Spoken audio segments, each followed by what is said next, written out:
अस्सलाम वालेकुम dear students. आज के इस लेक्चर में हम करेंगे chapter number 1 physical quantities and measurements के exercise questions. Short questions exercise के बहुत सिंपल है। अगर आपने चैप्टर डिटेल में पढ़ा है तो आपको इजीली ये क्वेश्चन समझ आ जाएंगे। सबसे पहला क्वेश्चन है, can a non physical quantity be measured? If yes then how? अब यहाँ पे आपको दोनों का डिफरेंस पता होना चाहिए। Physical quantities are those quantities that can be measured by using tools and instruments. तो टूल्स और इंस्ट्रूमेंट्स की बात की गई है। तो उसके बरक्स अगर हम बात करें नॉन फिजिकल क्वांटिटीज की, तो नॉन फिजिकल क्वांटिटीज की डेफिनेशन में उसने बता दी है कि they can not be measured by using tools and instruments. तो हम इसका एक आंसर कर सकते हैं इस वे में। A non-physical quantity such as beauty, honesty, love, affection cannot be measured like physical quantities by using tools and instruments such as length and mass and time. But we can estimate these, हम इनकी estimation कर सकते हैं by using Sarves. Sarves से सर्वेस करके आप जान सकते हो लोगों की राय क्या है, व्यूज क्या है। या हम आईक्यू टेस्ट यूज करते हैं जैसे कि इंटेलिजेंस को मेजर करने के लिए। सो हम इनको यूज करते हुए इनको मेजर कर सकते हैं। तो yes we can measure it, but we can not measure it like tools and instruments. We can use surveys and we can use IQ tests. Hope ये आपको क्लियर हो गया होगा। नेक्स्ट क्वेश्चन है हमारा, what is measurement? Name it's two parts. Measurement क्या होती है और इसके कितने पार्ट्स हैं? मेजरमेंट की डेफिनेशन आपको बुक से मिल जाएगी, एज इट इज एग्जैक्टली यही लिखी हुई है। अ measurement is a process of comparison of unknown quantity with the widely accepted standard quantity. यानी हम किसी अननोन क्वांटिटी को किसी वाइडली एक्सेप्टेड स्टैंडर्ड क्वांटिटी के साथ मेजर करते हैं। अब आपको पता चाहिए मेजरमेंट के कितने पार्ट्स होते हैं। मेजरमेंट्स के दो पार्ट्स होते हैं, एक हमारे पास नंबर होता है, दूसरा हमारे पास यूनिट होता है।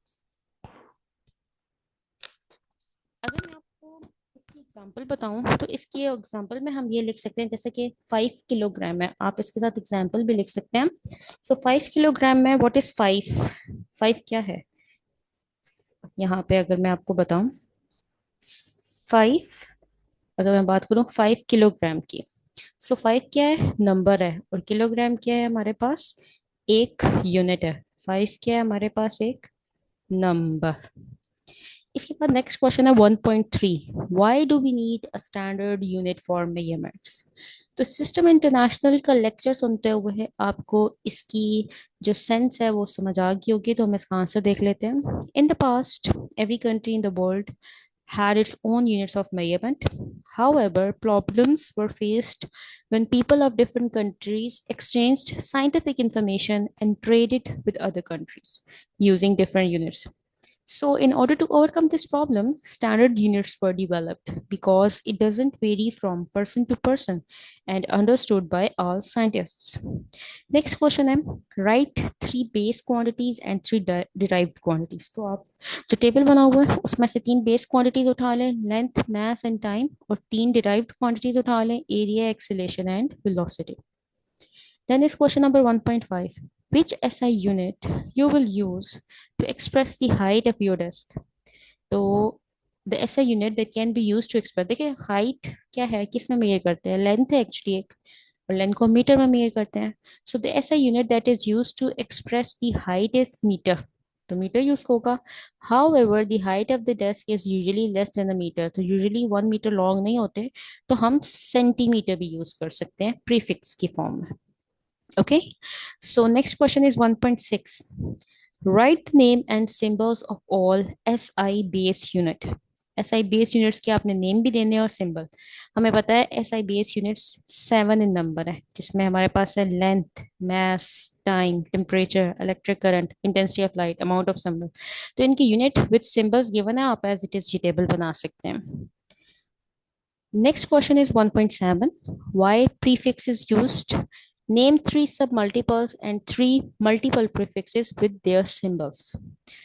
अब prefixes को हम इसलिए use करते हैं कि the big quantities like this number and small quantities like this number, they are not convenient to write down. अब आपके लिए easy नहीं है, आपको बार बार zeros count करने पड़ेंगे, क्या मैंने complete zeros mention किए हैं. So इस confusion को avoid करने के लिए हम prefixes को use करते हैं जो कि इन numbers को simple बना देते हैं. So quantity like this, it can be written as 5 into 10 raised power 7 meter, and the quantity like this, it can be written as 4 into 10 raised power minus 5 meter. So multiple क्या है हमारे पास, kilo है, mega है और giga है. और सब multiples क्या है इसके, माइक्रो है, मिली है और सेंटी है. तो इसका सिंबल फिर इसके साथ इसकी वैल्यू क्या होगी, ये तीनों आपने मेंशन कर लेने हैं. Then 1.8, what is meant by 5 PM. P और एम क्या मतलब है इसका, ये है 5 पिकोमीटर. सो आपने यहाँ पे सिंपल क्या एक्सप्रेस करनी है, इसकी आपने वैल्यू को एक्सप्रेस करना है कि पिको की क्या वैल्यू होगी. सो दिस इज वेरी सिंपल, सिर्फ आपने इसकी वैल्यू बतानी है. सो 5 पिको 10 इज पावर कितना होता है, -12, और साथ आपने लिख देना मीटर. फिर है हमारे पास 15 नैनो सेकेंड, तो 15 into 10 is power -9 second. Simple. 6 micrometre, 6 into 10 is power -6 metre. 5 femto second, 5 into 10 is power -15 second को हम ऐसे भी लिख सकते हैं. तो आपने सिंपल इन नंबर्स को इस फॉर्म में एक्सप्रेस कर देना. नेक्स्ट है हमारे पास 1.9, for what purpose a vernier calliper is used. हमें पता है it is an instrument that is used to measure small lengths down to 1/10 of a millimeter. It can be used to measure thickness, diameter, width or depth of an object. Then name the two main parts. The main parts क्या है, a main scale which has marking of 1 millimeter each, and a vernier scale of length 9 millimeter, and it is divided into 10 equal parts. Then we have C part, how is least count found. तो आपके पास दो methods given है, आपको दोनों methods में से जो easy लगे आप वो मेंशन कर सकते हैं. So the least count is found by dividing the length of one small division on main scale, जो कि क्या थी 1 millimetre, by total number of division on vernier scale. तो टोटल कितनी है, 10 डिवीजन होती हैं, 1 divide by 10, 0.1 millimetre. This is the least count of vernier calliper है. ठीक है, so this is very easy. Then we have D part, what is meant by zero error. Vernier calliper में आपने बताना है जीरो एरर का क्या मतलब है. तो जीरो एरर क्या होता है, if on joining the jaws A and B the zero of the main scale and vernier scale do not exactly coincide with each other, then there is an error in the instrument that is called as zero error.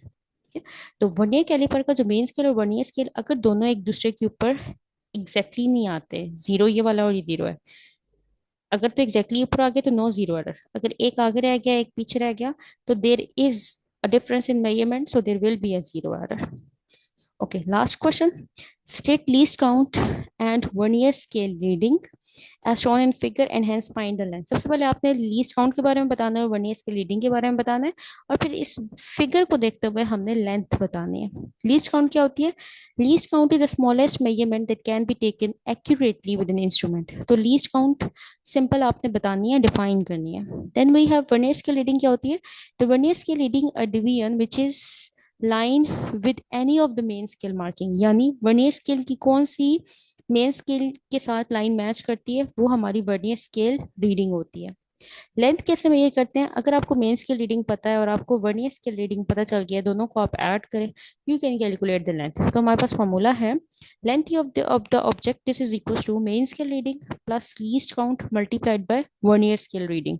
So it is 3.6 plus, आप हमेशा जो vernier scale की reading है उसको least count से multiply करते हैं. हमने पढ़ा था लीस्ट काउंट 0.1 मिलीमीटर होती है, जो हमारी बुक में गिवन है दैट इज 0.1 मिलीमीटर, लेकिन चूंकि हमारा स्केल सेंटीमीटर में होता है तो आप सिंपल 0.1 डिवाइडेड बाय 10 करें, यू विल गेट 0.01 सेंटीमीटर. सो इसलिए हमने यहाँ पे 0.01 सेंटीमीटर लिखी है, उसको हमने 5 से मल्टीप्लाई किया तो हमें हमारी लेंथ पता चल गई है. Okay, Which reading out of A, B, C shows the correct length and y. तो ये हमारी फिगर गिवन है, इसमें से हमने बताना है तीनों में से करेक्ट क्या होगी. तो मीटर रूल को स्टडी करते हुए आपने एक एरर स्टडी किया था जिसको पैरालेक्स एरर कहते हैं. तो यहाँ पे क्या होगी, करेक्ट ऑप्शन इज बी. और रीजन क्या है, बिकॉज जो रीडिंग ए एंड सी है they will cause parallax error which is due to the incorrect position of the eye when taking measurements. It can be avoided by keeping the eye perpendicular to the scale of the reading. तो अगर आप perpendicularly देखते हैं reading को तो आप correct measurement लेते हैं, अदरवाइज दोनों तरफ से देखिए 5.9 है और 6.1 है, रॉन्ग हो जाएगी। So option A will be given the correct reading because it is perpendicular to the eye. Okay dear students, hope so आपको सारे क्वेश्चंस क्लियर होंगे। अगर फिर भी आपकी कोई क्यूरी है तो आप कमेंट्स में आस पूछ सकते हैं। Thank you and Allah Hafiz.